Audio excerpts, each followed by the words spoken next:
Welcome back to the T.Ocho show, where we're joined now by the winner of the Head & Shoulders Main Event Challenge. T.O., please introduce our very special guest. I'll be happy to, Kev. He speaks softly, but he hits hard. And believe me, he tried to decleat me last night. Our guest, Troy Polamalu. Troy, everybody's always asking you about your hair. It's insured with Lloyd's of London for $1 million, which leads me to this logical question. How about you letting me give you a buzz cut and we'll walk away with the 500 grand apiece? I don't know. I don't think Head & Shoulders would be too happy about that. But I'm proud to say that J-Lo's butt and my hair are like right next to each other for highest insured butt and higher insured hair. Troy, I want to say congratulations on the newborn. You know, you've got a 2-month-old at home. How long is the baby's hair already? Actually, you know, I'm pretty disappointed because both of my son's hair are not as long as I'd hoped they'd be. But I got them on the Head & Shoulders program, and we'll see how it gets some volume. Yeah, I'm on that program too. Hey, Troy, your teammate James Harrison has been fined 3 times this season, 100 grand out of his pocket for the violent hits. You made headlines last week telling Commissioner Roger Goodell that players and teams should be involved in deciding punishment. The commissioner said he's not going to let this happen. How do you feel about that? Well, obviously, why would somebody who has all the power want to relinquish any of it? I think 99.9% of the players would agree that we need to come up with a better system on how we find players. I think current players should be involved. Coaches should be involved, as well as front office people, including the commissioner. I think a more democratic approach to these fines would be better.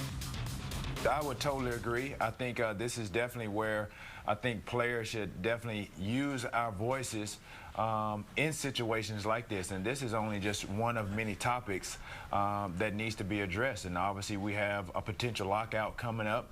Troy, speaking about the lockout, last night Commissioner Goodell reminded everybody that the collective bargaining agreement expires March 5th. Where do you think we are, you know, as players and as a union? How far off are we? And do you really think that the lockout is going to happen?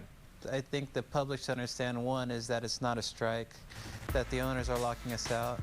2 is that, you know, we'll be fine if we're locked out. You know, we make plenty of money.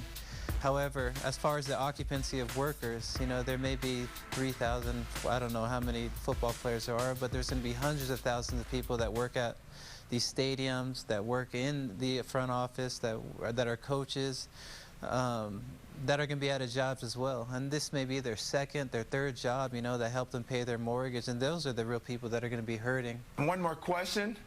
If your life depended on it right now, could you correctly spell Roethlisberger? Roethlisberger. R-O-E-T-H-L-I-S-B-E-R-G-E-R.